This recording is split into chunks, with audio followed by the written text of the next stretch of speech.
tweeted by the genocide in Gaza. 40,000 people have been killed. 70% of them are children. So we're seeing genocide now, ethnic cleansing. I was very vocal. They deemed me anti-Semitic. People said, you're going to go on The Apprentice. You know what? You're going to get so many deals afterwards, TV deals, blah, blah, blah, blah. Put your head down. Don't talk about it. But I couldn't be that guy. System purposely doesn't teach you entrepreneurial skills because it doesn't want you to have your own business. Because businesses get corporation tax 20%, whereas PAYE gets 40% tax. More taxes equals more government revenue. They want you to be an employee forever, running on the capitalist cog as a rat. Get your grades, get your degrees, become a nice, obedient, passive worker. Not be a rebellious entrepreneur, because entrepreneurship is about rebellion. Feminism is actually not about female rights or female empowerment. It goes back to money again. 50% of the working force aren't working. So how can we get these people to work? So they create feminism. Women are equal to men. Women should work like men. When you start working, more taxes. So if somebody's lost right now and saying, hey, I'm doing everything that I was supposed to have done, I've done my degree, I'm in my job, I just don't feel right. There's something wrong here. So how do they find out what they want? We have to... Welcome back to Take a Seat. You're back with the host with the most. Yes, we've had so many influential guests already. We've had Michael Venom Page, and last week he was with Dana White and 50 Cent. So we like to speak with the most influential people out there to give you guys the click. We want to tell you what to do next. And we want to also show you that somebody never just ended up being the finished article. It takes a whole journey. So today's guest has been on Dragon's Den and slayed by 5 dragons, but he held his own. He's also been on The Apprentice with Sir Alan Sugar. But unfortunately, he didn't get invited back for certain reasons, and we want to find out more. I'm happy to announce that we've got Asif Munaf on the podcast today. How's it going? Yeah, thank you for having me. It's going very, very well. You can call me Asif. Asif. Yeah. How's it going, man? Yeah, it's good. It's going very well. Thank you for having me. Seen the podcast. Impressed by your caliber of guests. A wide range of topics. You're a dapper gent who's dabbled in business, so look forward to the deep conversation. Yeah, amazing, man. So today, how was your day today? Because you told me you had an interesting day already. That's right, yeah. So we just come back from the Palestine protest across Hyde Park and Russell Square. So yeah, spent 2 or 3 hours walking. We've got a campaign going at the moment, which is aiming to sanction Israel. So... I've been heavily involved in politics for a few years. We've got a campaign going, so we joined the protest today, giving our piece. Met Hussam Zomlot, Jeremy Corbyn, backstage as well, trying to give our support, because they've been tireless in their, support of the Palestinian cause, their fight against oppression. And it's cost, especially Jeremy Corbyn, it's cost him an election, it's cost him his seats in Parliament, it's cost him so many things, smear campaigns against him. But people like that are role models in the sense that you can lose a lot. But it's better to lose by being who you are, being authentic, having integrity, than to gain something by being someone that you are not. That's one of the main things I really loved about you, Asif, because, you come from a doctor's background. You've been on, television, on an influential program, yet you still stand up for what you believe in. Mm-hmm. And that's quite different, because what makes the world go round, well, in many people's heads, is money. Yeah. And once you've got a certain amount of attention, you can take your brand, which is yourself, and apply it to many different things and start earning money. Yeah, exactly. But it doesn't feel like that's your sort of main go-to, because you stand up for saying, hey, hang on, wait. Yeah. I'm not going to basically sell myself. Yeah. Sell myself to the devil. Yeah. Where does that come from? I think, I am Pashtun, and the Pashtun people were never colonized. So if you look at the history of Afghanistan, we were never colonized. And that kind of rebellious nature, we just don't like being controlled. Mm-hmm. And if people said, you're going to go on The Apprentice, you know what, you're going to get so many deals afterwards, TV deals, blah, blah, blah, blah. Just keep your head quiet, put your head down, don't talk about it. But I couldn't be that guy. They said you can go on cooking shows, you might even go on Love Island. Honestly, I swear, they said you could go on these dating shows, you could have a great TV career. But I'm not about that life. I wasn't on it for the fame. I was on it for the investment, of course, because money is important. Mm-hmm. Money and mentorship, particularly in business, is important. And like you said, I'm a doctor. That's my training. I'm not, I try to be an entrepreneur. I've got businesses, but I still need mentorship from someone who's done it for 50 years, like Alan Sugar. That was my whole, rationale behind going on The Apprentice. Wasn't the fame. The fame comes on the back of that. But if fame comes at a cost of selling my soul or being inauthentic or being quiet, then I will never ever take that offer. So for me, if I'm inauthentic, if I bend myself backwards, if I overextend and I self-sacrifice and sabotage just for fame, for more opportunities in the media by being quiet, then I think I'll be ashamed of myself. Firstly, I'll be ashamed of my ancestors who fought the British, fought the Russians, fought Alexander's army. I come from a line of warriors essentially who've always fought. I've got sons myself. In fact, it's my son's birthday today, and thank you. It's essentially setting a good benchmark to say, look, Dad won't ever be bought. You can't buy me. You literally can't buy me. I'll rather have death than dishonor, because to be bought is very dishonorable, and honor is very important where I come from. Where does that discipline come from? Discipline for me comes from Islam. Like I'm a Muslim, praying. We spoke about fasting off air. Fasting's from Islam. Just finished Ramadan 2 weeks ago. So fasting, prayer, giving money in charity. Islam instills discipline. And being of Pashtun nature, we were brought up as practicing Muslims. That's important for me. Being in shape, financially, mentally, physically, socially, in all aspects. Islam promotes discipline. Discipline in your spending, discipline in your gaze, what do you look at, discipline in what you eat, discipline in what you say. Do you think the religion and the culture are two different things? And Muslims from different parts of the world? 100%, yeah, 100%. I believe Muslims from South Asia tend to be more cultural. Muslims from North Africa, West Africa tend to be a bit more closer to Islam. Muslims from UK, the West, tend to adopt a bit more Western culture as well. So of course, where you are affects you. It's like when you put a frog in a water. Like if you put a frog in boiling water, it will jump out straight away because the water's boiling. You might have heard the analogy before, but if you put a frog in warm water and increase the temperature slowly, the frog will die because the frog doesn't sense the 1 degree temperature change. Yeah. When you put that frog automatically in boiling water, it will jump out. Yes. So it's the whole thing about cultural assimilation. I think over time, third generation, me and you perhaps, you kind of lose your cultural bond in a way. And a lot of people are losing their religion as well because they're getting further and further from the first wave migration. So essentially, we become grandchildren of diaspora and we're losing that cultural connection. But I'm very big on, I'm the eldest. So I think that I'm the eldest of 6 kids. That does, it in many aspects, make me closer to my faith because I know I have to set a good benchmark for my siblings. Yeah, nice, man. So on the topic of, the protest that you've done today, there's some people actually watching probably doesn't even know how this all started off, with Hamas, etc. And some people don't even know some of the terminology like Zionism, what it sort of means. So a part of this protest, we know there's things going on in the Middle East sort of right now, with Palestine and Israel. What was justified, what isn't justified, like what's exactly been going on? Yeah, so it's very hard to say in a few minutes, but essentially, Muslims, Jews, Christians lived in the Middle East. The Middle East is known as a Holy Land, particularly that part of the world. Jerusalem, Bethlehem. Bethlehem is where Jesus, he's from Nazareth, but they say he was born in Bethlehem. A lot of prophets went through Jerusalem. The third holiest site of Islam is in Jerusalem. The Temple of Solomon, the Wall of Jericho, all these are in Jerusalem. These are very, very sacred to Jews. So you've got 3 religions there: Judaism, Islam, Christianity, which are very, very, they hold that place dearly. Zionism is a very political but irreligious ideology which aims to establish a Jewish ethnic homeland in the Middle East based on ethno-supremacist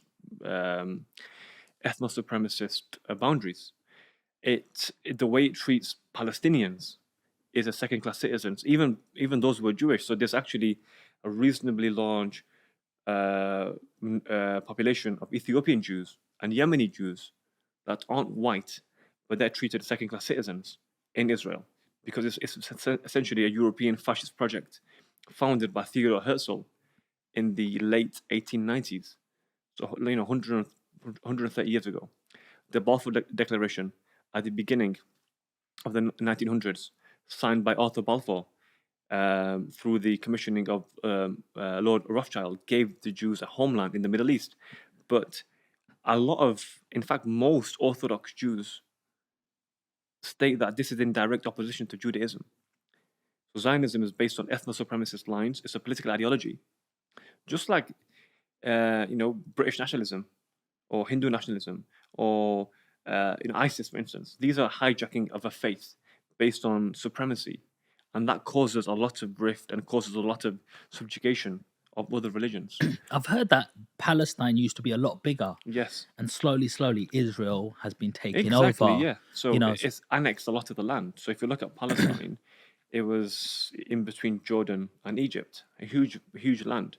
But it's been reduced to, well, it was reduced to two strips: Gaza Strip in the western part, and in the eastern part was the West Bank, Jerusalem, where Jerusalem is. But now Gaza Strip's been wiped away. So you've had a lot of people migrate to Rafah. 2 million people have been displaced. 40,000 people have been killed. 70% of them are children. So we're seeing genocide now, ethnic cleansing, on a global scale. And what started this? So what started this is 75 years of oppression from Zionists that want to control the land. They want the whole Palestine to themselves. In fact, the Greater Israel idea, the Greater Israel dream, is to have from Egypt all the way to Jordan, the whole area as Israel. So this has been systematic annexation and ethnic cleansing of indigenous Palestinians, whether they're Christian or Muslim. It doesn't matter. The religion doesn't matter. It's essentially they wanted a Jewish homeland in that region. So more and more have been forced. So Jordan, for instance, has the highest number of refugees in the world per capita because most of them are Palestinian. They've been forced into Jordan from Palestine. And so Zionism aims to create a state through any means necessary by breaking international laws and regulations in Palestine. In the process, it's annexing all Palestinians to the periphery of Palestine. So essentially, Palestine becomes Israel. So this is a form of fascism. So this is like a steaming pot, just something was waiting to go off. Yeah, exactly. So October the 7th, the resistance of Hamas, they launched an attack on Israel, and that started this current genocide, which is on the 7th of October, 40,000 people dead, 80% of the homes destroyed, 50% of infrastructure completely destroyed, over 1,000 mosques destroyed, majority of the hospitals destroyed. Like I say, 70% of the people killed were women and children. So this is not attacking Hamas. If anything, Hamas have not actually been attacked at all. Hamas have still ongoing. So this has been an attack really against the civilian population, which is broken. And like the United Nations said in January, this passes the standard for genocide. This actually passes the requirement for genocide. The threshold has been met. 40,000 people dead, majority women and children. Aid has been stopped. Hospitals have been bombed. Aid workers have been targeted deliberately. This is textbook genocide. If you're attacking Hamas, you attack with precision. You don't attack hospitals. You don't attack aid workers. You don't attack doctors, nurses, teachers, hospitals, nurseries, orphanages. You don't attack. You have rules of war. How's this allowed to happen right now? I know you're not in charge of this or anything, but what we see sort of, I don't really watch a lot of media at all, so I don't really know what goes on. But occasionally when you do watch the news, it's like you see a debate and it was like, this was started by Hamas and this is all sort of justified. That's what it looks. And a lot of the real images are not even being shown. Yeah, exactly. No, that's a complete fallacy. It's like people conveniently ignore 75 years of ethnic cleansing. Let's read about the Nakba in 1948 when 700,000 Palestinians were forced to flee to Jordan and other parts of the Middle East. So you can't ever say it started on 7th of October. This is a long war, not really a war. It's one-sided. Hamas or Palestine don't really have a military, whereas Israel, it's like the fourth strongest military in the world, heavily armed, heavily commissioned by the West. It's been supported through aid and through arms trade. So this is not a one-sided, two-sided war. A war is between two militaries. Here it's between military and a armed resistance group, which is actually resisting an illegal occupation. When you think about, religion and thoughts and, right and wrong and good and evil, where do you see this in terms of like, I've heard that at one stage that the Palestinian people gave Israelis like a home to live in, That's right, yeah. and they've just went, well, thank you, we'll have that and we'll have more of We'll have it, more, and exactly. we'll kick more of you out. And it feels like, from this story, the way it's like playing out currently, it looks like, the bad side's winning really, and just nothing's happening about it. Yeah, the bad side is winning. The mask has fallen off for what Israel really wants. It really wants the whole Palestine to itself.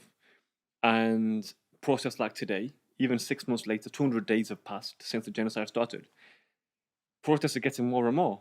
Like, we're not losing our momentum. We're actually calling on the British government to sanction Israel.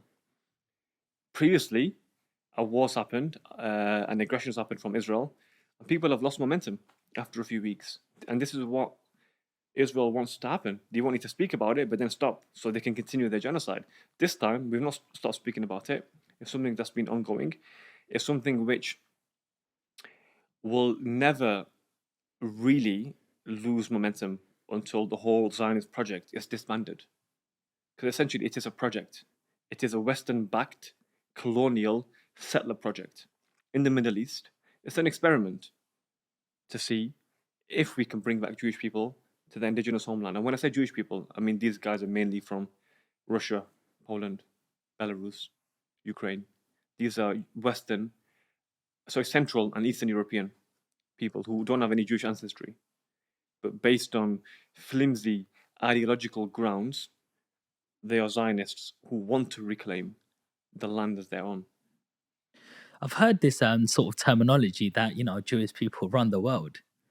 Have you ever heard that? I have heard that, but that's not true. I think we have to be careful. It's because that then brings about anti-Semitic tropes. Who runs the world is a very elite group of let's say despotic, hedonistic, liberal elite who run the banking systems, who run media and culture. And Zionism has a big part to play in that. Zionism is not a religious ideology. It's not an ethnic ideology. It's an ideology based on fascist grounds. So you can have Hindu Zionists, you can have Muslim Zionists, you can have Christian Zionists, you can have majority of Zionists are atheists by default. The founder of Zionism, Theodor Herzl, was atheist. Benjamin Netanyahu, atheist. A lot of the guys in the Israeli current government in charge, are atheists. They actually believe in Jewish ethnic supremacy, but they're ethnically European by descent. So we must be careful not to weaponize the term. I've spoken to rabbis, and these are real Jews. These are people of the book, which we respect as Muslims. They are practicing Jews. They are part of worldwide Jewry, which is 15 or maybe 10, 15 million people across the world. It's a small faith in that sense, but these are observant people. You go to Stamford Hill, you go to Golders Green, North London, Northwest London, you got practicing Jews, and not all Jews are Zionists. Not all Christians are Zionists. Not all Hindus, Muslims are Zionists. I think a minority are, and it's that minority, unfortunately, that have the highest and loudest voices. And if you look back at what happened in the 30s and 40s in Germany, not only Germany, Europe failed its Jewish population. Like the Holocaust happened. Under the nose of Europe. Europe could have stopped it. They went to war with Germany. So Europe failed its indigenous Jewish people. England used to have, Russia had the pogroms. There was the concentration camps in Auschwitz in Poland. Europe failed Jews. Islam didn't. If you look at Muslim Spain, you look at Muslim North Africa, Muslims and Jews live side by side. And he said again, when Jews came into Palestine, the indigenous Palestinian Muslims welcomed them with open arms. But these weren't the Jews that we were used to. These were Zionists who weren't even Jewish by religion. They were just European ancestry, wanted a Jewish homeland in the Middle East, and they took it by hook or by crook because they believed it's a God-given right to take this land. And you've seen the videos, people of settlers in the West Bank who are, going into people's houses, literally kicking people out from their own houses that live there, saying, this is my land. It's been caught in camera. Imagine things that weren't caught on camera in the 40s and 50s when mass expulsion happened of almost 750,000 people. Wow. I can't believe it. Like in this day and age where we are now, anything can be sat down on the table and discussed on black and white on paper and get, United Nations, all the Western countries of power, influence,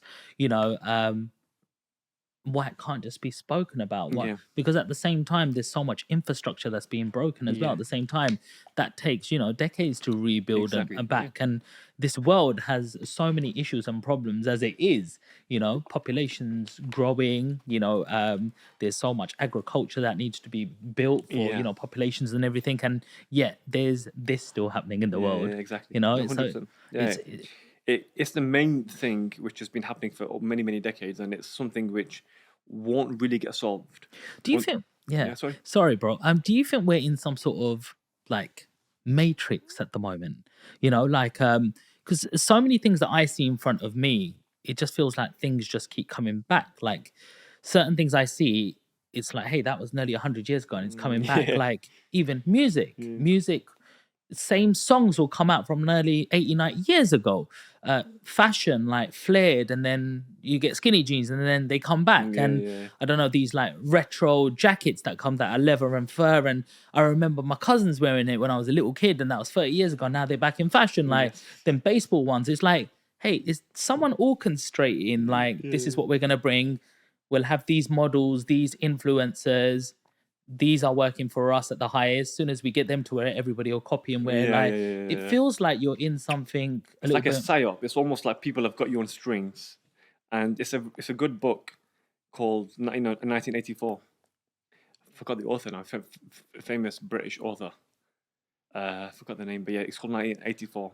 It's essentially about how things are controlled from the top level.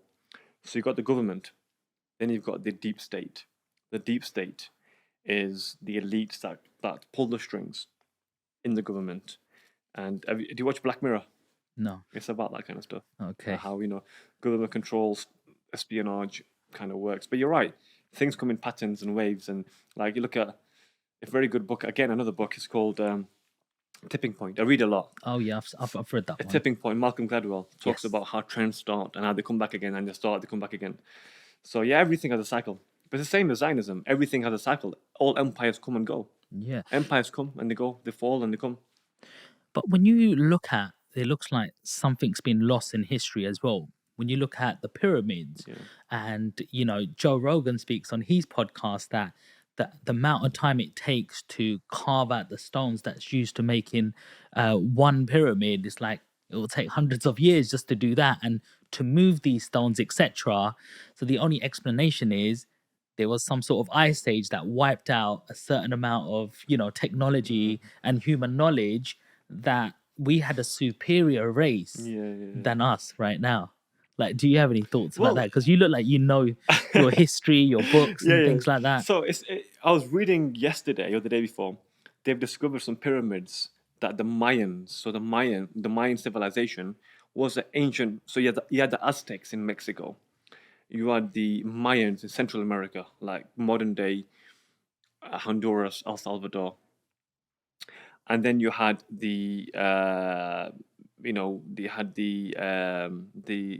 ancient Peru. I forgot the name now, but they had ancient kingdoms. You had the Javans, Indonesians, Sumatrans. You have the Mesopotamians in people of Babylon, Mesopotamia.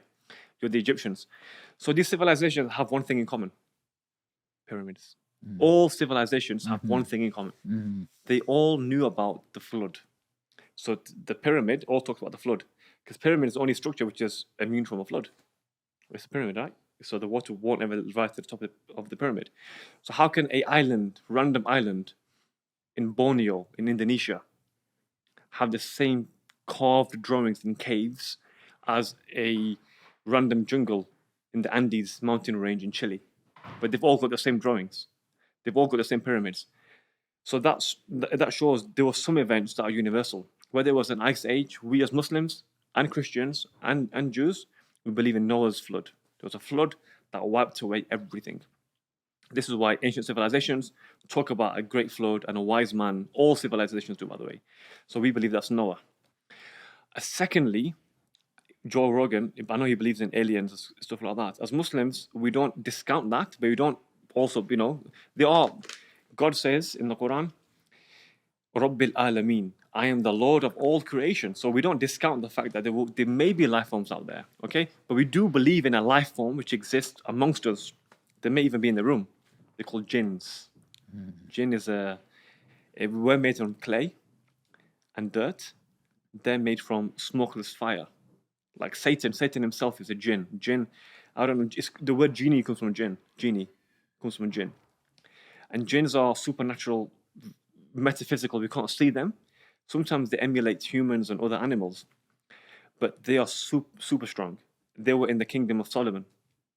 So in the kingdom of Solomon, mentioned Babylon, Mesopotamia. So in the kingdom of Solomon, there was 2 angels that God sent to test the people, and they taught people magic. Magic happens through these supernatural beings called jinns. And jinns are super strong. Some of them are so quick. They can really go far. They can travel the world in a split second, and they can lift big things. So we believe the pyramids were constructed through the help of jinn. And even people maybe were bigger, in them days. We don't know. We know in one of the scholars of Islam says when Adam was created, he was I think it would have been like 12 or 15 feet or meters, like really big, at least double the size of a normal human being right now. So we've definitely shrunk in size. But humans have been in coexistence with jinns for millennia. And that may explain the pyramids and all these structures, because it's almost impossible to build them with humans. Like even Stonehenge, by the way. How can you erect such a big stone? Look at Easter Island off the coast of Chile. Easter Island, the big statues. How can humans make these? How can they carve? They can't. Humans physically can't carve these crop circles and all these kind of things. There may be such precision that a human can't do it. There has to be not an extraterrestrial being, but something which exists on Earth, but we can't see it. Something which is strong, a different force, a different power. And the other thing is there may be such accuracy that human can't do that. The architectural marvels of ancient civilizations, they possibly cannot be made by humans. So I definitely believe in other things, not aliens perhaps, but certainly you can attribute that to jinns and the other kind of creation. Especially coming from your background of you learning about medicine, how to be a doctor, you've probably you've worked in A&E, right? That's right, yeah. 8-9 years, is it?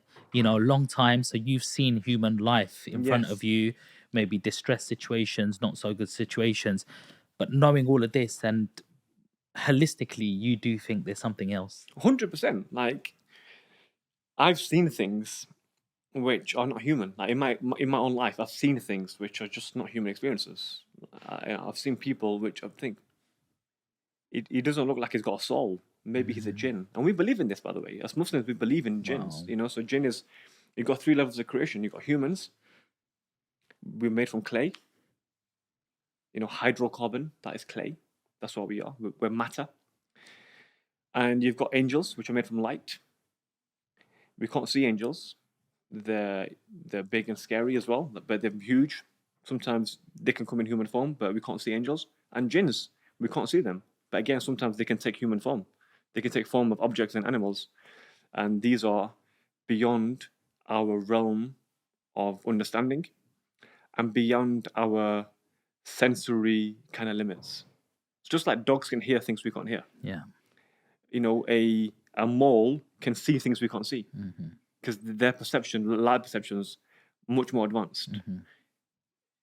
Even babies sometimes can see things we can't see. So in horror movies, they have babies who like, see ghosts because they can see things we can't see. Mm-hmm. So there's certain, God's placed a limit on human intelligence and also on human senses. Mm. We've got 5 senses, but they are more senses than that. We've just been limited to 5 senses in this world. That's what I believe. Wow, some really good nuggets there. You mentioned earlier on a book, 1984. Yeah, There was quite George Orwell. Okay. That's the one. Yeah, that's the There author. we go. George Orwell, 1984. That year actually strikes something in my mind as well. In 1984, there was sort of, I don't know if I should call it a rebellion, but in India in 1984, it was like the whole Indian army was against the Sikhs, and Yeah, Amritsar. yeah, Yes. in Yeah, Amritsar, yeah. they actually bombed it. Yeah. The You temple. know, yes, Yeah, and it was yeah. a holy, sacred place I for know. Sikh Yeah. people. Yeah. And it was this, all they wanted is they wanted their own little homeland, yeah. Khalistan. Yeah, Khalistan, You right. know, they said we're different from the rest of Yeah, India. yeah. You know, we have our own ways. Yeah. We produce different things. But it was actually, do you know, like that thing that you say about authenticity? Mm. Indira Gandhi's her bodyguards were Sikh. Yeah. They turned on her Yeah. because it was like, no. By the way, I support my Sikh brothers and sisters in Khalistan, and I respect you. I spent time with Verdi, my boy from Leicester, and we spoke about Punjabi farmers. So honestly, respect to you guys. Yeah. It's weird, like in these places, a lot of things are silenced. Yeah. And there was a lot of farmers who, basically for their crops, they were being brokered like, Yeah, this is all we're giving you. Terrible, and exactly that. That's why they rebelled. Yeah. That's why, Sidhu got shot 2 years ago. Yep. The singer. I was on stage with him. Moose Fala. Yeah. Yeah. So, Verdi did. Verdi from The Apprentice as well. I think he sang for him once, or he DJ'd for him. Yeah. But again, you're right. Khalistan, because listen, the whole division, he's talked about people writing things on paper. Before the United Nations got established in the 40s, we had guys like Sykes and Picot and Arthur Balfour drawing random lines on a map, dividing countries. Look at the line that's divided Pakistan and India. Half of Punjab's in India, half of it's in Pakistan. It doesn't make sense. It doesn't. So some of the most sacred temples are in Lahore. Yeah. I'm from Attock, in North Pakistan. Right. We've got Punjab Sahib there. Punjab Sahib, yeah. So, it's really literally on our doorstep. Literally, maybe 20 minutes from where we live. Wow. In the Fateh Jang, this area, right next to Attock, yeah? And the whole division doesn't make sense. Like, they divided, even Pakistan and Afghanistan, we're Pashtuns. They divided, like, Pashtunistan into half in Pakistan, half in Afghanistan. And they were just old white men who just drew on a line. Literally, it's what, if you read the Sykes-Picot Agreement, the Durand Line, and Balfour Declaration, they're just literally white men drinking whiskey and just drawing random lines. Look at Algeria, Libya, Egypt, North Africa. They're divided. Oh, Africa's all. It's like, what? How can you have a country which is a straight line? Straight lines. Box.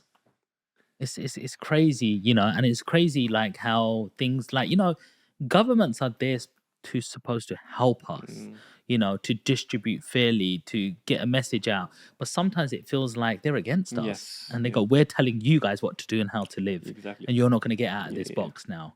Yeah. A lot of what I've learned is through entrepreneurship, is through my family. Yeah. And sometimes I haven't played the game in my employed jobs. Yeah. I do my job to tick the box and get, it was my sort of, my cash flow. Basically, that's all I saw some of my jobs as. It was like, please, your manager, yes, sir. I don't want to ever get disciplined. Don't want to be in a PIP, like performance improvement plan. At the end of the day, I just want to do my job, get my money, and then I take my money and put it where I need to put it. And once it served me, I served you in your job. I've done my best. That's why it's number one. That's why I got my bonus. But then I've bought my own business. Now that's my way of doing it. That's right. Yeah. My dad always was like a leash, and he was like, what are you doing with your money? Why are you getting taxed 15,000, 18,000? Should be a lot less than that. Why can't you claim this, claim that? Because all he ever knew was entrepreneurship and being self-employed. Exactly. But the system doesn't teach you this. System purposely doesn't teach you entrepreneurial skills because it doesn't want you to have your own business, because businesses get corporation tax 20%, whereas PAYE gets 40% tax. So more taxes equals more government revenue. Government revenue, so they can support Israel and the wars, and they can spend it on bonuses, etc. So Having a business, having a SME, having an enterprise does not serve the government. The government, although it's capitalist, it's very much driven by taxation. It doesn't want you to have a business. It wants you to be an employee. It wants you to be forever beholden to the capitalist system, and you forever be running on the capitalist cog as a rat in the big wheel of the capitalist economy, which is to be trained to be a diligent worker. Get your grades, get your degrees, become a nice, obedient, passive worker. Not be a rebellious entrepreneur, because entrepreneurship is about rebellion, because you're disruptive. To be an entrepreneur, you have to be. You've got to see this. You've got to disrupt the industry. It also looks like they know human behavior. Yes. And like, our human behavior, sometimes we don't even understand it ourselves, but they do. And like, it's like, why would they put a Netflix show about someone being murdered? Because we're used to seeing blood. It's an emotion that we used to be, going to kill our food. So we need to see blood. And that's why they put more of these shows, because they go, human behavior, we'll sell this one out easily, sort of stuff. And they use that sort of emotion in terms of the more money you earn, you need a bigger house. You need a bigger car. You need to spend your money, because if you don't, you'll end up saving it, and you might end up doing something else, like investing in some sort of commodity that gets you out of our system. But people, and when you talk to other people, when you go, I don't know, my granddad told me this, my dad told me that, and I'm doing this, and I'm millionaire. We've just done it every time because we don't listen to all of that. This is what we listen to, because we've seen come out of third world countries, come into a new infrastructure, build businesses. Okay, put everything in one pot. Let's build together rather than separate and everyone do their own thing. Okay, we built enough, split it. Now everybody else in their own dynasties, their life. Like we've learned it that way. But soon as you talk to somebody else about this, or some people go and seek this through mentorship, a lot of people look at you in disbelief and go, what are you talking about? And then it's like, I would like to do that, but I need to go on holiday first. I want to get the Lambo first. Like, I'm a millionaire. I still ain't got a Lambo. Because it's a depreciating asset. Exactly. It's a liability. Unless I can claim it for a company, which I can't. Like my electric BMWs through my company. Exactly. I will use that because and it's that's an asset. That's an asset as well. So although it does depreciate, you're saving a lot in benefit in kind and all these EV schemes. School doesn't teach you how to do taxes. School doesn't teach you how to run your own business. School doesn't teach you how to employ people to register a company. You know how much it cost? £13 to register a company in Company's House. £13. It costs 30. I did my filing like 2 days ago. It costs £13 to file for your company's accounts. Very cheap. But they don't even teach you that. I learned Company's House in my 20s. Why not? Why is this not taught? It's not taught because it doesn't serve the capitalist system. The capitalist system is contingent upon training and conditioning people to work in 9-to-5 jobs, which keeps the economy running. A good book by David Graeber is called Bullshit Jobs. He was a political sociologist, or political economist rather. And he says the whole Western economy is based on crappy jobs, which actually don't give any value. So you've got an admin who's got an admin. You've got a PA who's got a PA. They don't need that. That could be outsourced to the Philippines and just done by them. There's no need to have 3 jobs for that role. But because now they're getting paid, they're getting taxed by default. And that tax is going back into the government's purse. So they can fund wars. They can make more interest-based investments. So it doesn't serve them to pay less, to collect less in tax. So inland revenue, it used to be called inland revenue when we were growing up. It's called HMRC now. So that's the government's main monetary system in terms of what it collects from the public purse. So let's fleece everyone by giving them 40% taxation on their hard-earned income. Let's not encourage them to start businesses. Businesses are risky. And you're going to fail, 90% chance you're going to fail. Well, better to fail 90% of the time than to be miserable 100% of the time. Let me ask you about AI. How do you think AI is changing the game? AI is great. AI is fantastic. It can help you. It can't. You should be in an industry that AI can't replace you in, but AI can help you. AI should augment. Augmenting means it should add and bolster, and really let's say, strengthen what you do. It should make your life easier. So suppose you're a video editor. AI can now do 8 hours of work in half an hour, but you still need to be there to check it over. If you're a writer or content creator, AI can do half a day's job in 1 hour, saving you so many hours. But you still must give it the prompts. The AI is only as good as the prompts. The prompts come from where? Humans. So we can't. AI needs human input. AI, not yet. It can't run by itself. It never will, because it needs sapience. The word sapience, AI won't have. AI will have intelligence, but not sapience. Sapience is ability to see through things. So you've got 3 levels, right? You've got information, which is knowledge. I know about A, B, and C. Memory, great memory. So this person's informed and knowledgeable. But he may not necessarily be intelligent. Intelligent is connecting A to B to Z to X. That's intelligence. Intelligence is connecting A, B, C, D. That's intelligence. A machine can have information and it can have intelligence, but it can't have sapience. Even deep learning machines. So you've got 3 levels, haven't you? You've got of AI. You've got machine learning, and you've got deep learning. So deep learning, but even deep learned machines like the IBM supercomputers, they can't ever get to sapience. Sapience is seeing through things. They can't see through things, and that's nuance. That's sophistication. That's a level of intellect that machines won't have. So they can have intelligence, but not intellect. Is a difference. I do like, what you've said there. And I love like AI myself, Yeah. because sometimes you can try lead people in your team, and sometimes people are just like robots. They're like, for example, I don't even want to say it, but it's like you can tell somebody to do something for you, and they do that literal thing with no sort of, flamboyance about it, in terms of, you told me to do this and that's done. And I was like, yeah, but where's the rest of it? You know what I mean? And the people are like just so transactional now. With AI, you can set AI a task. It knows it's done that 100 times before, and it won't make a mistake. So what if you're like a business owner, and you haven't got much time, but you want machines to be working around you, like even for example like a newsletter.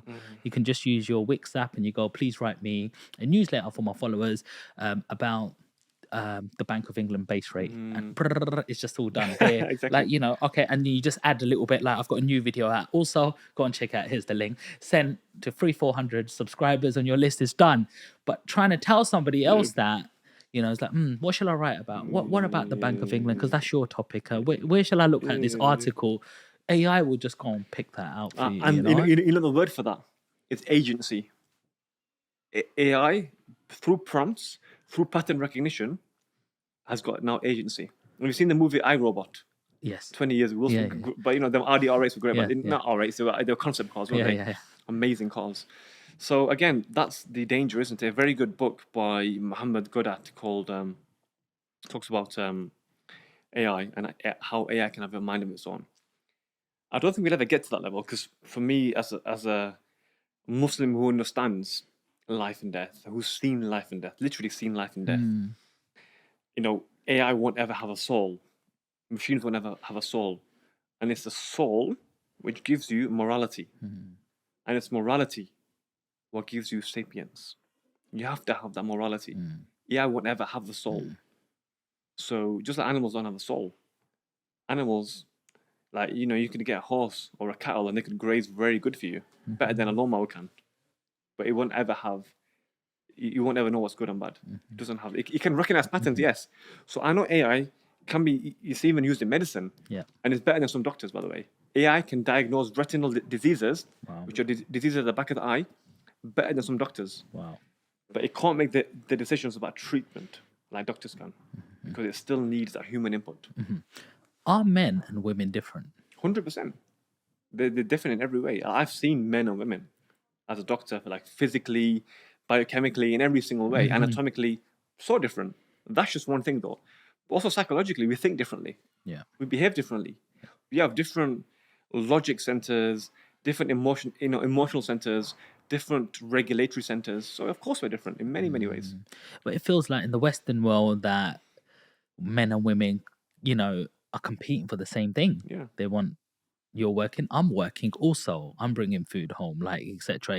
It becomes that sort of competition, and it feels like that competition can sometimes stop you from getting ahead. Yeah. And it seemed like misogynist if you say certain Yeah. things, where you just think, hey, look, if I do this and you do that, wouldn't this make more sense? Like, Yeah. for example, I come from a family where, the women will go and, make sure the food is ready, Yeah. your clothes are ready, your gym bag's ready, everything. This podcast thing is all ready. You know what I mean? Like, Yeah. they would do that sort of Yeah. side, make sure the kids are looked after and clean and do their role. Whereas your job is they look at you and go, I need money to go and buy the food. I need to, is the mortgage paid? Is my car paid for? Exactly. Is that? And then it just sort of all falls in place where it's clearly defined, but it doesn't seem that way, Yeah. especially in the Western The world. West is blurring the boundaries, and deliberately so. So go back to 200 years, Victorian times. Yeah. Let's look at Britain, because Punjab, Pakistan, parts of Africa are still agrarian. Agrarian meaning they're self-subsisting. They are self-sustaining. They've got their own patch of land. They've got everything there. So they're agrarian cultures. But that was very much the case in the West as well. So you own your land, you made your own food, you fed your family. That's it. No taxes. There's no need for money. The only money you'd have is trade of commodities. You talked about assets and liabilities. You trade the commodities. So he's got some cheese, I've got apples. We just trade it amongst each other. We don't actually have store of wealth. There's no store of wealth. Okay, and then Industrial Revolution came. Adam Smith, Wealth of Nations. If you read the book, we had a store of wealth called the banking system. Okay, taxes, loans, interest, etc. Usury. So to get more tax, because at that time only 50% of the people worked, and that was who? Men and boys. Girls and women didn't work. So only 50% of the people worked up until the 1920s and 30s, where men went to war, Second World War, First World War. Even women then didn't really work. They worked in factories, but then when the men came back, in the 50s, the baby boomer generation, women still didn't work. Then in the 50s, you had first wave feminism, which says, women are equal to men. But first wave feminism didn't come from itself. It came, again, we talk about the deep state. The deep state looked at society at large and say, how can we get 50% more taxes? How can we get 50% more taxation? At the moment, 50% of the working force aren't working. So how can we get these people to work? So they created feminism. First wave, women are equal to men. Women should work like men. So when they start working, more taxes. It's actually not about female rights or female empowerment. It goes back to money again. Money rules the world. Yeah, but how do you tell somebody that who's born into this system now, they think you're being misogynistic, like, how dare you tell me not to work out? This is what I want to do. This is what I've studied for. I'll have my children later. It's like a whole different total mindset. Yeah. It's like it's programmed now. It's programmed, so people are being conditioned to think that this is what they want, but deep down, it's not what they want. It is against their nature to do this. So how do they find out what they want actually truly? So if somebody's lost right now and saying, hey, I'm doing everything that I'm supposed to have done, I've done my degree, I'm in my job, I just don't feel right. There's something wrong here. Yeah, because they're drinking dirty water. And what is that dirty water? That is the matrix, right? They're drinking from the contaminated, as in, talk about the pill, right? The matrix, the blue pill, the red pill. Yeah. If you're having the blue pill, as in this is what you know, everything around you is corrupting you and poisoning you and making you a conformist robot to not question. When you start questioning, you feel sick. Why am I questioning? Am I strange? Like, everyone's working. You're supposed to work. You're supposed to go to university. You're supposed to. This is what I want to do. It's a fallacy. It's actually not what you want to do. It's what you've been designed to do from society, but it's not what you want to do inherently. Ask your great grandmother if that's what she wanted to do.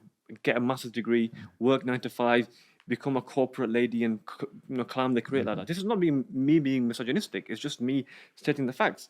This whole female workforce has been concocted to bolster the economy. Because it would make sense for 50% of the people to work, as in 50% more to work. I mean, proud moment for us was when, my grandma was around. It was like, seeing her 3 sons, her 17 grandchildren, and then about 6 great grandchildren. Ex- And we said that woman created all of this. Yeah, And she exactly. was really successful. She was respected. We'd always like touch her feet. Yeah, And yeah, you yeah, yeah, see of course. that Yeah, sort yeah. of respect. And that's all she wanted, who's respecting me. And she's like the leader in a way. Yeah, But she yeah, was yeah. still a leader. Yeah, yeah, yeah. She was still a woman who was the driving workforce, who created all of these millionaires, who created all these great grandchildren. And she was always the go-to when somebody stepped out of line and goes, "We're going to go and see your grandma." And they were like, "Oh, no." Like, it was just that sort of hierarchy, but that's kind of lost Yeah, it's now. lost, yeah, because that's what they want. Because hierarchy creates rules and structures which are against the matrix. The matrix wants disorder, chaos, anarchy. In the sense that family structures to be dissolved. Because if you've got family structure which are dissolved, both men and women are working. Their children are being raised by the state. Then you can program the next generation and the next generation. And they're on scrolling now. Yeah, yeah, It's weird for somebody in the new generation who's 17 now. Yeah. It's like leaving the house without their underpants on if they haven't got a iPad in their hand, because exactly. they're actually born with that. Yeah. Anyone after mid 2000s, like 2002 2005, they're born with an iPad now. Yes. So when you take that thing away, they're like a bit, what do I do? Yeah, yeah, exactly. And sometimes it's like talking to robots nowadays. Yeah, exactly. It's part of their DNA now. Well, a few topics there, but I want to know, Asif, you're really, really intellectual. You've read so many books, like you're like a better than a dictionary, and it's like, knowledge is power. Tell me what made you. Where did you grow up? How did, your life go? What made you into this guy today? I think what made me into this life today is really is hardship. Like I grew up with 6 kids. Like we were one of 6 kids. It was a second generation immigrant family. My father wasn't really there. He was in Pakistan most of the time. He came to the UK full time when I was 10 years old. So who was that male role model for you up until then? It was probably my mum's brothers. She had 4 brothers, and it was mainly them. They were entrepreneurs. They were men who dressed well, smelt well, and that kind of gave me a idea of how to be a well-groomed man. My father came when I was 10, so I didn't really spend much time with him. But my second part of my life was more about developing intelligence and curiosity, and that came from my father. So the whole rich dad, poor dad. So my father was, let's say, the poor dad, as in he was very smart, very book smart, and that's what made me book smart. But the rich dad were probably my mom's brothers who taught me about business, etc. So you have to have both in your life. Yeah. You have to have that intellectual person who teaches you how to be book smart, but also the rich dad who teaches you how to be money smart and how to know the difference between a asset and a liability. Like my father, his financial advice was saving is earning, and that you can't get rich from that advice. And his advice was, study hard, get a good job, get a good degree, which served me well in the sense that it gave me medicine, it gave me respect, it gave me curiosity. But it doesn't then leave a legacy behind, which is where my uncles came in. They had restaurants and businesses, and they were very entrepreneurial. Wow. So, what was school like for you? So going back to primary, secondary, what was you like back then? Did you always have this sort of personality about you, being inquisitive, or always, I wouldn't say like winning an argument, but always knowing something about something? Yeah, no, I've always very smart. I always put my hand on first in class. I always try to be smart. I try to be smart but funny. So, smart kids aren't funny. The smart kids are like very studious. They sit at the front of the class, take notes, very nerdy. I was nerdy, but I was also cool and like funny as well, and witty and sporty. So I tried to have one thing my father told me, which I never forget, is a healthy body is a healthy body has a healthy mind. So do not neglect your physical fitness. So be the fastest in the school, the guy who can jump the highest, the guy with the strongest arm wrestle, the guy who can is the best at football and cricket, which I was, and the smartest as well. So be all of them, and I've taken that with me, into my 30s. You feel like you're a bit of an all-rounder. I like to be. Yeah, you have to be multifaceted. You have to be. You got to hit life hard on every aspect. But I'm trying to find out where that drive comes from. Who is Asif? What makes you want to be the best dressed, the best body, the best knowledge, to be the funniest in the room? Where does that come from? It comes from. It's a very good question, by the way. It's a deep question. It's a philosophical question. I think it comes from the fact that life is short. You won't get a second life to live life again. Not in this world. You won't get a second life. So you won't get a second life to then get your physique right. You won't get a third life to get your money right. You won't get a fourth life to get your appearance right. You won't get a fifth life to get your social network right. You'll have one life to get it all right. To squeeze it all into one life. But why do you care so much? Why do I care so much? That's a very good question, you know. I care so much because I saw the absence of it growing up. That's why. I always like to go deep into That's the a deep mind question. because it's like we do things because sometimes I think we're always trying to prove something. That's as well. right. So I tell you why. Growing up, I didn't have role models. I had people who knew they were good at one thing, but lacked in other things. So they're very good at business, but they weren't religiously minded. So I couldn't take them as role models. There are people who were very intellectual, but they weren't financially prudent or physically in shape. So that frustrated me. I'm like, why are these mutually exclusive? Why is this person very good at this, but he lacks in this? So when you become a father of boys, you want to become a superhero to them. So when they see you, they're like, that's my dad. He's the smartest, sharpest, handsomest, suavest, fittest, funniest, wealthiest man from all of my peers and their fathers. And I don't want to ever be in that position where your dad's nothing but a superhero. You have to be a superhero. Like, you have to be that 10 in everything. My dad's this. He can beat your dad in a egg and spoon race. You know, he'll just blitz past your dad. He can outbench him. He can outlift him. He can do anything. He can out earn him. He can outsmart him in every single thing. My dad can outdo your dad, and I want that. Do you talk to yourself? Do I talk to? I think so. I've got self-belief. Sometimes you get doubts, but when my self-belief drops, I do talk to myself. Yes, but I speak to God a lot, a lot, loads, every day. A lot of people say something. I'm going to do this year. I'm going to do that by next month. And then next time you speak to them after a week or something, they're like, "Oh, did I say that?" Yeah. Do you know what I mean? Like, and I think some real entrepreneurs, some real people who achieve something in their life, they're always going, right, what am I supposed to do? Right, the business is doing this. That project is doing this. Write that down. Cool. How am I going to impact that? I need to do the next thing. Cool. And you're always like, no matter what you're doing, is in the back of your mind thinking, oh, could that add to that? You know, like that sort of self-thinking. Yeah. So awareness. Self-awareness. Yeah. You have to have a compelling self-dialogue. Your inner dialogue, the narrative you tell yourself about yourself, your self-story, yourself is called concept of self, self-concept. It's a concept in psychology called self-concept.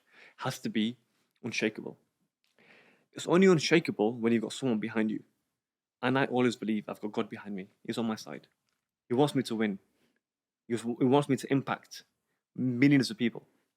God doesn't work by sending, miracles from the sky. He works through humans. If you pray to get cured, God will heal you through a doctor. You know, he won't heal you himself with his hands. He'll heal you through a doctor. So God's working through someone. If you want to get wealthy and you pray to God for wealth, he'll give you wealth through a business perhaps. But he won't send money from the sky. So God helps you through people. People are instruments. And I believe God's put me on this earth for a reason. I see the bigger picture of life. And I wasn't designed to be an average guy. I wasn't designed to be a 9-to-5 guy. I was designed to give immense value, to be used by God as an instrument in bringing about a real tangible change before I go back to him. And I could go back to him next year. You could. I could go back to him next week. We just don't know, do we? Yeah. So before you go back to him, before your appointment, before that knock comes at the door, give everything to his people, to his earth, give value. That's where that drive comes from. And that's why my self-belief never lacked, because my self-belief is not me. It comes from a place of divinity. As in, I've got God on my side. I know I've got full conviction. He won't let me down. Tell us about some of your first jobs that you did. Okay, my first ever job, I was like 21. So that's a bit late. Bit no? late. Yeah, I was a student. I didn't really work at university. I was 20, 21. Yeah, 22. Yeah. Did working come as a shock to you? Yeah, I worked because I had to pay for my master's degree. So I started working. It was called Go Outdoors. You know it's like a camping center, camping shop. Okay. They sell like camping gear, hiking gear. So I worked there. I did some events management in like various arenas, etc. I worked in a call center. I worked in BHS, British Home Stores, stacking shelves. I worked in like a warehouse night shifts. Evening shifts from 5 p.m. to like 11 p.m. Did you ever find it degrading that I'm studying to be a doctor? You know, I'm going to be fixing people, helping people with their health, and I'm stacking shelves here. Did you ever feel that ego or anything? I didn't. No. Ego is the enemy. So you can't have any ego. I didn't want to put pressure on my parents. I didn't grow up in privilege. I couldn't have my parents pay for my education. I did 6 years and I paid for it all. And like now, I can say this, I don't have any student debt. I paid off all my student debt in 2021, 3 years ago. Nice. I did 6 years of medicine, 5 years of medicine and a master's degree without a single penny from my parents. And I did it all. And I was working two jobs to really pay off my student loan. Wow. Yeah. So I didn't see it degrading. I saw it as a necessary step for me to complete. I'm very transactional in that sense. I see the necessary step I need to take to complete the task. The task was to complete medical school, to get money for that medical school. I had to do the shelf stacking, and I did it with a smile. Did you find any people that was influential to your life, or any mentors along that journey where you felt this is outside my uncle, my dad, and I've met another manager who's taught me something that I can take away from me? Like, again, I've had role models in the sense that some people are very good at speaking, but they weren't good at business. Some people are very good at business, but they weren't good at speaking. So I definitely take inspiration from different people, but there wasn't that one go-to person. That's why my aim is to become that go-to person for my sons. Yeah. So my dad, he knows everything about everything. I don't care what the problem is. He knows. I don't need to go to anyone else. My dad will open doors for me. He'll know something about everything because he's been in that position himself. Content creation. We talked about this, modeling, medicine, speaking, anything, writing, poetry, fitness, fashion, finance, anything. My dad's done it, or he knows how to do it, or he knows someone that's in the industry and he can do it. do you know certain people, like who are really successful? Some of them are quite on the spectrum. Yeah. Do you think you have anything like that? Yeah, definitely. I've got a very, very severe ADHD. Okay. Very severe. And how do you get tested for that? How do you know about that? And what is that exactly? So ADHD is attention deficit hyperactivity disorder. And I've got that severely because I can't, like, even now I'm shaking my legs. I love coffee. Caffeine puts me to sleep because my brain is charging. I have black coffee. I can be in focus mode for hours, and I'm very hyperkinetic the way I speak. I use my hands a lot. I speak quickly. I've got a lot of energy, 100 miles an hour in my brain's firing all the time. So that's more of a self-diagnosis. But my brother and my sister have got diagnosed with it. So I know it's, definitely I've got it in the family. So let's talk a little bit about medicine. You worked so hard for it. That was your profession that you went in for 8-9 years.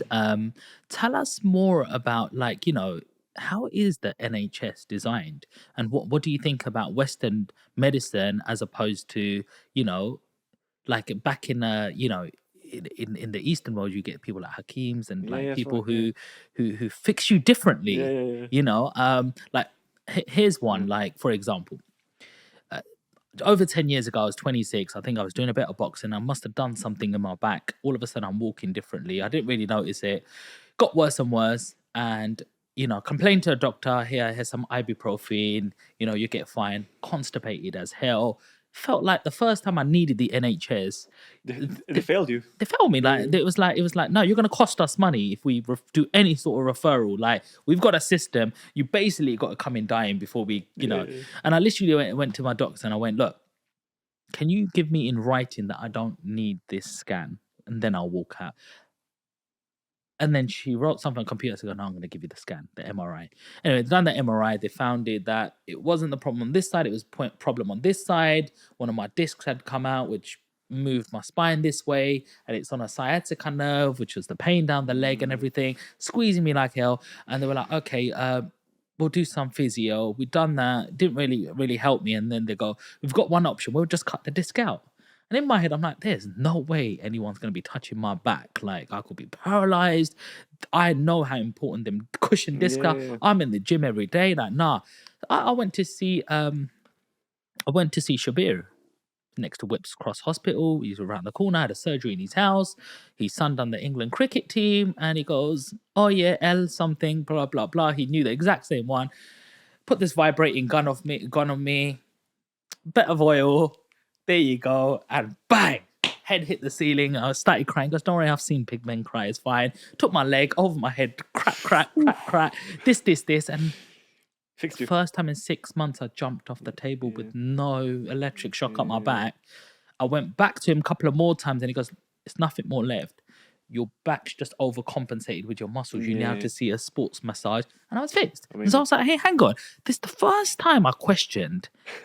I thought NHS was these magical people who would fix you, but all I got was more constipation, more problems, and like medicine caused more problems. Exactly. What's your opinion on the whole thing? The whole thing is a facade. It's a huge con. For instance, look, pain. They would have given you ibuprofen. Ibuprofen causes reflux, so they give you omeprazole for the reflux. Omeprazole drop your sodium, so you're feeling a bit lightheaded. You got low sodium levels. They give you fludrocortisone or something, salt tablets. That causes another problem, then another problem. Then to fix that problem, they give you another drug. They don't go to the root cause. It's like patching up a leaking bucket. You patch one up, another leak appears in the bucket. Instead of getting a new bucket, they do not look at upstream interventions, which is holistic therapy, diet, exercise, nutrition, stress control. And it's essentially there. It's a broken system. It's like, for instance, look, the ship is sinking, Titanic. By rearranging the chairs on the Titanic, you won't really save the ship from sinking. You're just busying yourself with busy work whilst the inevitable happens. The inevitability is the Titanic is sinking. The Titanic being the NHS. What doctors are doing are rearranging the ships on the Titanic.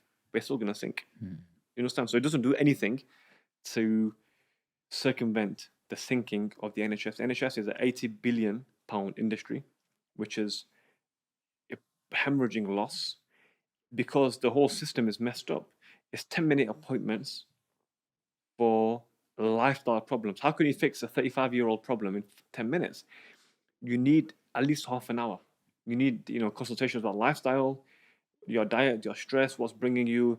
If you need a scan, let's do a scan. But I'm going to refer you to this, this chiropractor or this masseuse, this, cupping therapist, this, homeopathic doctor, this nutritionist, this sleep specialist, instead of just giving you a poisonous drug like ibuprofen. Because ibuprofen will make most patients happy. Oh, I've got something. Because most people think it's transactionally. They don't actually want to go away empty-handed. So what's the easiest thing they can give them is 75p ibuprofen or paracetamol. They're happy. Yeah. But they're happy, coconut, which constipates you. But the problem's not solved. Their problem's not solved. But your problem as a doctor is solved. Your problem is the patient. They're going to give you aggro. So you want to get rid of that problem by giving them a 10-minute, by giving them something just to appease them. You appease them without treating them. And I say the NHS is a sick service. It doesn't actually help or heal anyone. It just treats sickness. And medicine, the whole concept of Western medicine is to treat sickness. The whole concept of Eastern medicine is to maintain health promote well-being, promote healing, and prevent sickness. In the West, it's to treat sickness, and that's all they ever do, treat sickness. Nobody goes one step before that to actually prevent sickness in the first place, which is through what? Nutrition, hydration, sleep, stress control. Have you noticed that, or is it just that we're getting older and we're just realizing it more, that cancers are more on the rise? Yeah, 100%. Every other person's Yeah. got some sort of cancer. Yeah, cancer is on the rise, but also we have to asterisk that with the fact that detection rates are higher. So, for instance, I'll give you an example. There's a city which is, they've got 10%, let's say in each city, let's say in every city, there's 1 in 100 people are thieves, which is probably about right, yeah? Robbers, whatever. 1% of people. In London, it's probably like 20% with the Rolex robberies that are going on, but let's say 1% of people. So that's the assumption. If you bring more police officers, that's the crime rate. The crime rate is 1 in 100. If you bring more police officers to that place, will the crime rate go up or down? The crime rate will probably be I don't know if that's a trick question, but I'd say the crime rate would be the same, but you'd catch more people because you've got more people surveillance. Yeah. So it won't stay the same because you've got more surveillance, like you said, it'll go up. So you're catching more crime. So because you're catching it more, it appears as though it's growing. But the crime rate is actually the same. Crime hasn't gone up. Just the detection has gone up. Do you understand what I'm saying? So do you think it affects people more when they know they've got cancer now? I think so. I think our ancestors would have got cancers. It's just a natural mutation. Mutations happen. But they wouldn't have called it cancer. They would have just said, he died young, he had a heart problem, he had a lung problem, he just had a liver problem, a kidney problem. They wouldn't have known. He just died, poor guy lost weight, he couldn't eat, and he just died. But he may have had cancer. We know indigenous people get cancer. In Peru, in Papua New Guinea, they get cancer. But they don't call it cancer. They just call it natural diseases. But there is definitely a link between what we eat, how we live, radiation, modern convenience lifestyles, processed foods, and the incidence of cancer. Incidence meaning, new cases. Do you think, when you say radiation, is that even from your mobile phone being in your phone, pocket? Yeah. Always put it there. Don't put it there, especially as a man. You don't want to get testicular cancer, radiation from the walls, from the light, from blue light, infrared, UVB, UVA, radiation from everywhere. Yeah. So trying to, minimize your digital devices. So analog watch. Don't wear anything which is electric. I don't do it. Like I put my phone flight mode, put it away, Wi-Fi routers off. These things are important. We just don't know. Wow. I'm not a conspiracy theorist, but I believe in prevention is better than cure. Microwaves microwaves are only like 50 years old. It's a wave, isn't it? Radio wave, microwaves, these are all waves. And they can affect brain function. They can affect sexual function. They can affect gene mutation rates. So let's minimize that.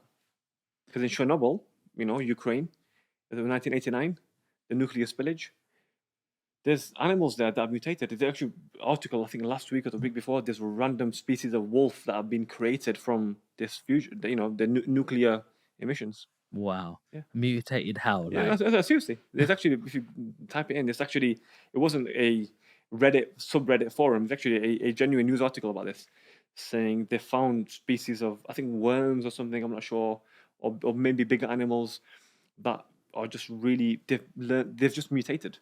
Wow. Because of the radiation. So radiation does, obviously, how do you treat cancer? Radiotherapy. You blast it with radiation. Radiation kills in high doses. So what about in small doses? Wow. Really, really interesting. Are there any natural remedies that you would say that could work against cancers and stuff that you've seen? Like some people say turmeric reduces inflammation. People say shilajit, the black tarry stuff that comes from Yeah. mountains. You got Irish sea moss, 92 minerals out of the 102.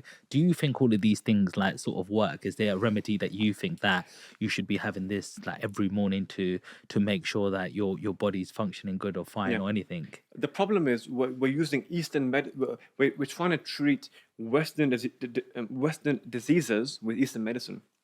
In the West, sorry, in the East, the culture is based on prevention. You stop paying your Hakim when you get ill. He's failed you. In the West, we stop paying when we get ill. So I don't think taking them in the 20s and 30s is going to change much. Because these are lifestyle things we should have had from a young age. I'm a big believer in black seed oil. Our Prophet Muhammad, peace be upon him, told us black seed oil is a cure for everything except death. I believe in Zamzam water. I believe in honey. I believe in turmeric, haldi. I believe in curcumin from cumin. I believe in capsaicin from spice. I believe in natural remedies, but they can't undo the damage we've done from Western lifestyles, which is very heavily pro-inflammatory. Our mobile phones, our processed foods, our sitting down all day, our fizzy drinks have massively inflamed us. So the damage is massive. The question is, can this undo some of the damage? I think it can to a certain extent, but we need to incorporate it from a young age. Wow. And so it really needs to be in schools. Yeah, of course. It really needs to be taught, and what we're not really taught is a meal deal, sandwich, carbohydrates full of sugar, crisps, carbs, refined. Salt, extra salt in there, and like everything, and all these MSGs, and wash it down with a Coke. and which is bad for teeth and all that kind of stuff. It's just addictive. And you mentioned ADHD and all these things, and processed foods is big on that because it contains colorings and additives which really mess up brain neurochemistry. Eat good, like eat well, eat wholesome food. Yeah. I've always been taught that eat food that you can see what it is. Imagine something being incinerated, compounded, processed, like, carbohydrates. If you eat like, real carbs and you're eating it, it fills you up. What about something that's just been processed so much? It's obviously going to spike everything in your body, but we're not taught that. And a good heuristic meaning rule of thumb. A good rule of thumb is do not eat things which weren't in existence 100 years ago. Wow. That's a great analogy. Nice. So tell us about your diet. What's a day in your life like? What do you eat? Because you're in very good shape. Seen you, I think, what is it, 2016, 2017? You was on Dragon's Den as well. 7-8 years ago. You've always looked like you're aesthetically there. What's your diet looking like? Thank you, appreciate that. Almost as good as you. I've seen the guns, man. Seen the guns, the gun show. You competed, right? Competed on stage, but it was very unhealthy. Cutting is hard enough. So me, I have one meal a day. Don't have breakfast, don't have lunch. Okay. Lots of water. Today I did have breakfast because I stayed in a hotel, but usually, like 350 days out of the year, I won't have breakfast. I'm probably 360 days out of the year, I won't have lunch. Just one meal a day, and that's a late lunch, early dinner. I don't call it lunch because it's not 1 o'clock, it's not 12 o'clock. It's usually at 3, 4 o'clock. Okay. And it's not dinner either, it's early dinner. So one meal a day. Keeps me focused, keeps me hydrated, keeps me firing, and above all, preserves my bandwidth. I don't have to think about the meal deal. I've got to go to Greg's and whatever. I've got to get a meal deal. No, I'm eating later on tonight. Just one meal a day. Serves my bandwidth. I can actually start creating content, can concentrate on my business as opposed to feeling, I've got to prepare this lunch and this breakfast and all that stuff. Takes up time. One meal a day. And what is that meal? Mainly protein, mainly fat, bit of carbs, very little carbs. I don't believe in keto that much. I believe in moderation. Life's too short not to have the occasional biryani. I had some yesterday, actually. It's too short, right? Yeah. It's too short, not to have the occasional pizza. Yeah. I'll have it occasionally, once a month, but I'm not keto. I would say slow carbs. I have beans every day. I'm a big fan of beans, lentils. Talked about Indian diet. Yeah. We have lentils in our diet, right? Yeah. Very important to have legumes, superfoods. So I'm a big fan of slow carbs. And what are slow carbs? Beans, lentils, sweet potatoes. I'm a big fan of that. Right. Yeah. Okay. Nice. So let's talk about Dragon's Den. Yeah. Yeah, and being that we just mentioned it, you walk in, you have a product for breakfast, funnily That's right, enough, yeah. wasn't it? You had some sort of, was it nuts or something? Yes, nut smoothies. Yeah, yeah. It was like a date smoothie, Sure. like a meal replacement. Yeah, and obviously they just, when from my point of view, I'm gonna be brutal as well. So when you said it lasts for 3 days, I was like, fuck, like you're gonna get it out of your factory Yeah, onto a shelf, and you want to move it off in three yeah, days. yeah, Like, what was the thought process behind it? I know you had a backup. You said if I put a certain something in it, it will last 20 days or yeah. something. That's right. Yeah, You know, and but yeah, talk to us about it. I'll leave it to you. yeah. That was just me going for my dream, and my dream was to create a smoothie brand, and did it at home. Did it in took it to the hospitals. People liked it. Took it to the Christmas markets in Sheffield. It sold out. So I'm like, let's get the investment to actually get this damn machine. This machine is like, this machine is £50,000, but I need a team to run it as well. I need to get stock. So I need I need a lot of money to set this processing up. I need them to believe in the product first. Yeah. And I said, look, yes, the caveat is 3 days, but that's why I'm here. I'm here to get the investment so I can make it 21 days. Yeah. 21 days is fine. People can buy it all across Yeah. the UK.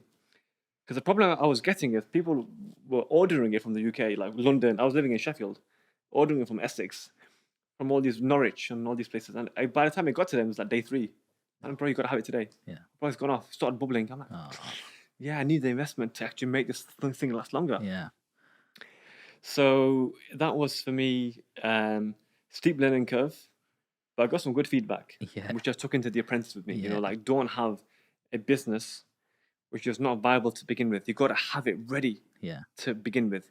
So by investing, only thing they're going to do is scale it up. Yeah. They're not going to develop it for you. Yeah. Because I went into Dragon's Den to develop the product. Yes. But you should go on Dragon's Den with the product already developed, and they scale it up for you with their contacts and Exactly. open some doors for you. You also had behind the marketing, like you called it Date, but that was your initials or something, isn't it? Dr. Asif, thoughtful eating. And they were just like, they slaughtered you for that. I know, slaughtered me. I tried to be like a Jamie Oliver, like let's bring thoughtful eating, conscious eating. No, this was 2016, by the way. Yes. And mindfulness wasn't even a thing then. And then your boy Jay Shetty came along, spoke about mindfulness. But I was talking about it back in them days. Yeah. Be mindful when you eat. Yeah. What's thoughtful? Thoughtful is be careful what you put inside of you. Yes. Be mindful. Eat slowly. Of course. So have you learned more about branding, marketing? Do you think differently from then now? Yeah, definitely. So I've gone away from product-based businesses into more digital products and services. So business is 4 things, as you know. It can only be two. It can only be 2 arms. A business is either a product or a service. So a plumber, it gives a service. A policeman gives a service. A doctor gives a service. A cake shop gives a product. A bag shop gives a product. So you got product and a service. In between them, they can be then further subdivided into digital or physical. So you can have a digital product like an ebook. You can have a physical product like a date smoothie. You can have a physical service like a plumber or a carpenter.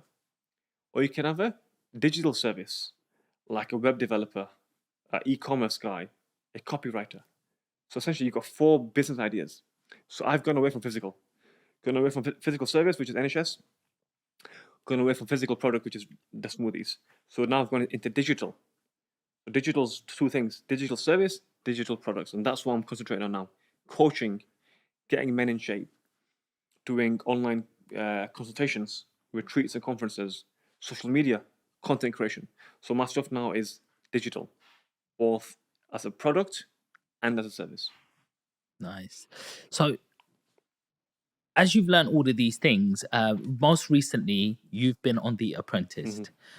Talk to us about that. Like, we see it on the TV, we see you in a boardroom, we see a nice little a project, you go away and do it. You're like in a lab creating little cakes and making them look good, getting people to taste it, think it's amazing, and then you come into the boardroom and Silent Sugar's like, oh, they compared it to like children's, primary school people making this. And he goes, well, that's an insult to them primary school children. Do you know what I mean? Like, and you have to answer to that. That's what we see. Yeah. What's actually happening behind the cameras?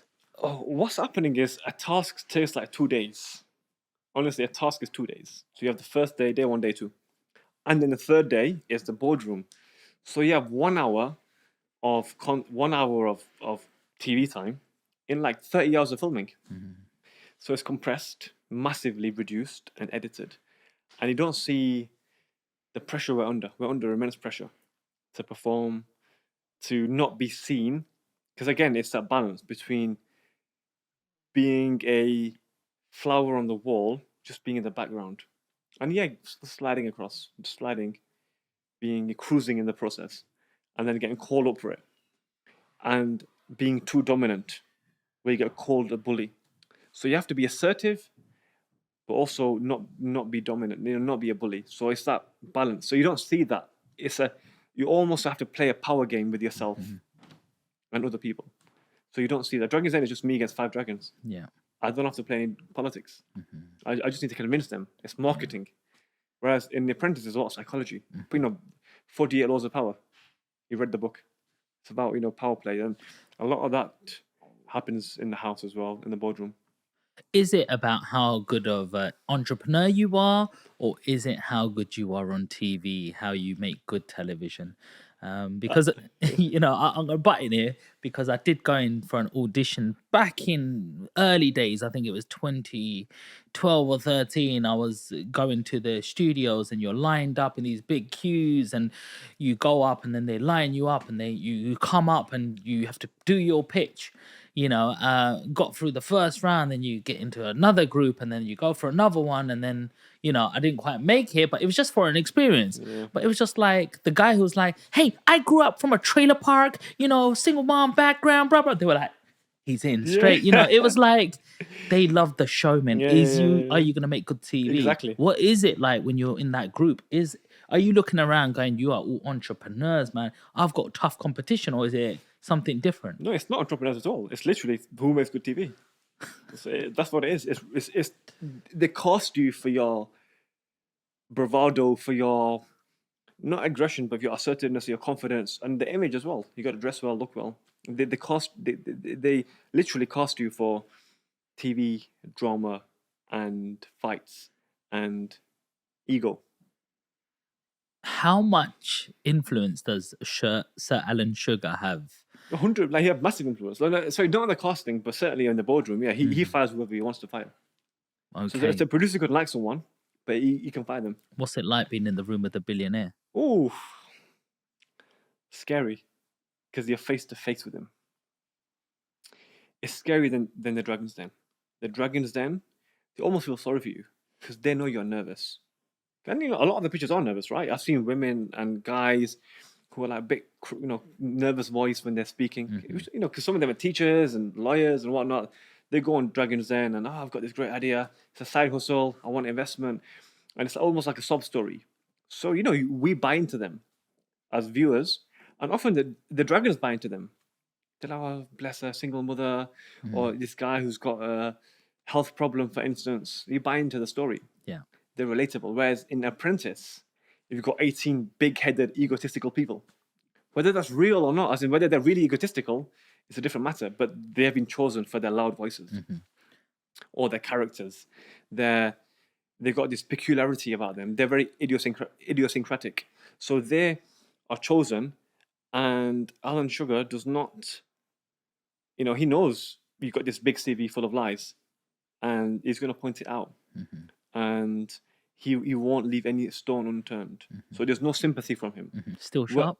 He's very sharp at 76. Whereas in Dragon's Den, I think there's a bit of sympathy.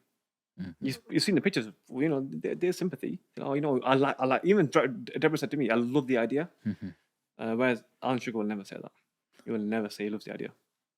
Wow. And who was your least favorite person around, on that show? I'm sure he fired me. And anyone who you made really good friends with that you're still friends with now, maybe, or Yeah, I like Verdi, Trey, Paul the dentist. They were my brothers. Had a good time with them. I shared a room with Trey. We used to go to the gym with Paul in the evenings. Paul the dentist. Similar field, dentist, doctor. We had that kind of, a professional brotherhood in the house. Me, him, and Amina, the pharmacist. And Verdi was just a joke. He just, in the house was always dancing and singing, and he had a good time with Verdi. So tell me how The Apprentice finished off for you. And there was also like some sort of spin-off show, Yeah, and you wasn't invited. yeah. How did that all come about? What was that situation? So I wasn't invited to You're Fired, which is the spin-off show, because of my tweets, which came out after I was fired. So normally when you're fired, you get a time to speak on You're Fired. You get your family down there to London, which I did, stayed the night in a hotel. But I wasn't allowed to go on You're Fired because of my anti-genocidal tweets. I was tweeted about the genocide in Gaza. I was very vocal. And they deemed me anti-Semitic and probably a threat to the neutrality of the BBC. So they couldn't have someone who was as political as me on the BBC spin-off show. So that was disappointing. But yeah, we take the L, we move on in life, upwards and onwards. You become so big that the BBC will call you back one day. Do you think that actually helps you? I think so, I think in a funny way it did. People say, look, you know what? It actually got more publicity from after that. And today at the protest, honestly, Sean, I got so many people saying respect, respect, respect. I love your stance. I love that you stood up for what you believe in. I love your principles and your integrity. I love the fact that you didn't back down when people would have backed down and fame didn't get to your head. You stood by your principles. Because look, let's be honest, I could have got more opportunities with the BBC, like, I don't know, another show or whatever, another show on the TV, but I stood by my principles, and funnily enough, yeah, it probably worked in my favor in terms of I got a lot more exposure because people like yourself understand that integrity is important. Like standing by your principles. And you ask me, where did that come from? It's innate in me, and I'm glad it came across on TV. Love that. What was the biggest thing you took away from The Apprentice? As in starting your own business, having that snapshot of a little bit of mentorship with that whole team and seeing projects go well and projects not go so well, risk, what to do, what not to do. Is there something you took away and go, the next time I'm going to do a business, I'm going to make sure I don't do this and make sure it has this? I think for me, I got fired when I was a project manager, and I should have been more assertive. I tried to play the good doctor, get everyone involved, and I even said, I believe in a flat hierarchy, and you can't have that. You got to have a hierarchy. So instead of being a nice guy, be a good guy. I think that's what I learned from business. And have people on your team who share your values. I think in The Apprentice, you're forced to have teams which may not necessarily share your values. But when I build a team, when you build a team, and you've already built a very good team behind you, you can build a team. You can't choose your family, but you can choose your friends. So build a team diligently and based on shared interests, shared kind of values. I call you on a podcast in 10 years' time. What's Asif doing? Asif will be in Dubai. Wow. Inshallah, God willing, or hotter country. We're not made for this weather, man. Yeah. We're hairy brown people, man. We're not made for this weather. You know what I mean? We need to be in the vitamin D. Yeah. I'll be in Dubai, chilling with Sean in a nice studio, doing a 10-year catch up, but not in the UK. Wow. Do you know what? Let's talk a little bit about travel. But I recently went to Dubai in January. It's my second time. I've seen you. You live in the high life. Do you know what? It's funny what an hour video shoot can do. You can hire a boat for an hour for £110. You can get a Rolls Royce out there for £600-700 for a day, and you can get a nice videographer, slice it all up, and fake it till you make it, baby. But you've not faked it though, man. Yes, you're 30. Yeah. But I actually bought over there. Obviously, we have businesses over here, and I don't feel I could move 100% over, but I do feel that, there is space for, 3-4 months out of the whole year to go and have a life out there. And With Dubai, you can leave your phone on the table. You go to the toilet and it's still there. Your laptop. Yeah. It's a totally different sort of structure out there. Mm, There's it doesn't feel like it's pressured. You're walking, everyone's smiling, lovely weather, good food. It just feels like that's how it should be, yes, I know. and it's like, so what the hell am I doing here? You know what I Exactly. mean? It's like people, I'm not being out of order, I'm not meaning this to anyone specific, but certain people can look miserable every day, Yeah. negative mindset. We go out, it's all four seasons, Yeah. a lot of traffic. I mean, you get that everywhere, but there just seems like they're doing something right out there. Mm, And it feels like the sheikh out there treats his country like a business. yes, exactly. It's run in terms of image. They've got brand image. They run it well. They encourage entrepreneurs to go. And migration there is very much to build the economy. Here, I think UK is a very scarcity mindset. That's why people rob and steal. You know, I've seen the Rolex gangs in London. Like, why are you robbing for? Just actually, you can make money online. You don't have to rob. It'll take you longer, yes, but you don't have to rob someone's watch. You don't have to rob someone's car keys. Like, why you do it? So Dubai's got this growth mindset where anyone can make it. I think going to Dubai will level you up, even if you're not made it yet. I think just going there for 6 months, let's say, will level you up in terms of your business, because you're surrounded by people who think big, not people who think small here. I had a question I wanted to ask you earlier, and I feel like I really should ask it. There's a lot of stuff that's being boycotted from Israel, and there's a lot of stuff that's made out there, etc. What, like, shampoos and soaps and stuff, what are other places that be like, if people boycott it, some of them products from Israel, what are the alternatives that people can use? Right. I'm not the best person to ask about this because I just literally 2 hours ago saw Ismail Patel. Ismail Patel is the founder of Friends of Alexa, Okay. FOA. Okay. And they talk about on their website, FOA, type in FOA, boycott. Okay. They've got a list of products which are either based or profit Israel. And they've got a list of alternatives. So yeah, shampoos, dates, food, fruits, all that kind of stuff. The Zionist lobby is very strong. They're not trying to boycott. They're trying to deceive. Deception is very strong in their blood. The whole campaign's based on deception and false victimhood. Now they're saying this product's made in South Africa or whatever, but it's actually made in Israel. So be careful. FOA, Friends of Alexa, do have the full list on their website. Wow, that's a great CTA, bro. I mean, really helpful for people who support in the cause. Is there anything final that you'd like to say to the viewers at home? Anyone watching this?